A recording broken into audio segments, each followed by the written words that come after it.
As Turkey, we will, God willing, continue to stand by our brotherly people of Pakistan in both good times and bad times. तुर्की जब इस देश का नाम आता है तो कई भारतीयों के मन में गुस्सा आ जाता है। किसी को तुर्की का कश्मीर पर बयान पसंद नहीं आता तो किसी को एर्दोगन का पाकिस्तान प्रेम खटकता है और किसी ने सुना कि तुर्की भारत का दुश्मन है इसलिए उसका बहिष्कार होना चाहिए। लेकिन क्या सच में तुर्की भारत का दुश्मन है या फिर सिर्फ कूटनीति का एक हिस्सा है जिसे हमें भावनाओं से नहीं बल्कि रणनीति से समझना चाहिए। आज हम इस वीडियो में बात करेंगे तुर्की की असल सोच क्या है, भारत और तुर्की के बीच क्या विवाद है और क्या इन रिश्तों को सुधारा जा सकता है। आइए समझते हैं। तुर्की कोई छोटा देश नहीं है, यह यूरोप और एशिया को जोड़ने वाला देश है। यह एक पुल का काम करता है एशिया और यूरोप के बीच में।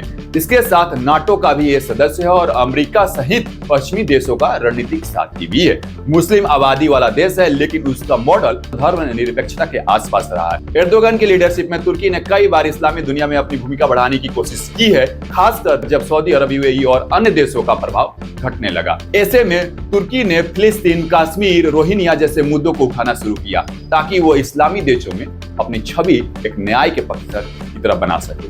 तुर्की ने भारत के खिलाफ सबसे मुखर आवाज तब उठाई जब साल 2019 में भारत सरकार ने अनुच्छेद 370 को हटाया। एर्दोगन ने यूएन में कश्मीर का मुद्दा उठाया, पाकिस्तान का खुलकर साथ दिया, इससे भारत को बड़ा झटका लगा। While openly declaring our support for our brotherly people of Pakistan, the phone conversation I had with my brother, Prime Minister of Pakistan, Shehbaz Sharif, was. लेकिन क्या तुर्की हमेशा से भारत का दुश्मन रहा है? क्या तुर्की हमेशा भारत के खिलाफ रहा है? असल में नहीं।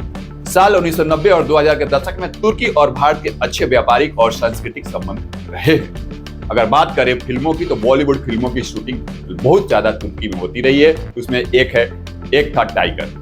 भारत और तुर्की के बीच टूरिज्म और एजुकेशन टाई अप भी हो रहे हैं। सबसे अहम सवाल पर क्या तुर्की को पूरी तरह बहिष्कार कर देना चाहिए? सोचिए, क्या यह रणनीतिक रूप से सही होगा?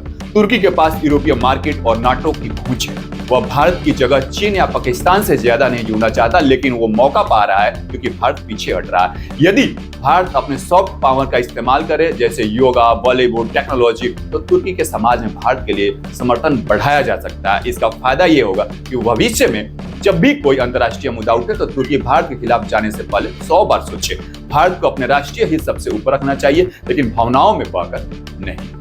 जिम्मेदारी से जहां विरोध जरूरी है वहां विरोध करे, लेकिन संवाद का रास्ता भी खुला है। तुर्की की जनता तक भारतीय संस्कृति पहुंचाई जाए, जैसे yoga, culturals, events, scholarships. Bharat को तकनीक, दवा, शिक्षा और व्यापार के जरिए तुर्की में सकारात्मक प्रभाव डालना चाहिए। जब तुर्की कश्मीर पर बोले तो भारत उसे कड़े लेकिन सभ्य शब्दों में जवाब दे ताकि वैश्विक मंच पर भारत की गरिमा बनी रहे।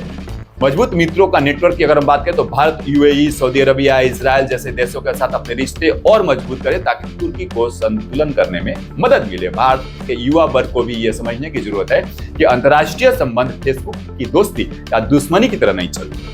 हर देश अपने हित में सोचता है। अगर तुर्की को भारत के साथ रिश्ते में फायदा दिखेगा तो वो खुद अपने रूप में बदलाव लाएगा और भारत को इतना मजबूत बनना है कि कोई भी देश, तुर्की हो या अमेरिका, भारत के खिलाफ बोलने से पहले 100 बार सोचे। तुर्की से हमारे मतभेद हैं, लेकिन दुश्मनी हमारी रणनीति नहीं होनी चाहिए। भारत को चाहिए कि वह एक बुद्धिमान शक्ति की तरह व्यवहार करे, जो विरोध भी करे लेकिन सम्मानजनक तरीके से, जो कूटनीति से आगे बढ़े और दुनिया को अपना पक्ष समझा सके, क्योंकि असली ताकत चिल्लाने में नहीं, सोचने और सही कदम उठाने में होती है। आपका क्या मानना है? क्या हमें तुर्की से संबंध रखने चाहिए या पूर्ण बहिष्कार करना चाहिए? कमेंट करके जरूर बताइए। इस वीडियो को पसंद आए तो लाइक करें, चैनल को सब्सक्राइब करें। जय हिंद, जय भारत।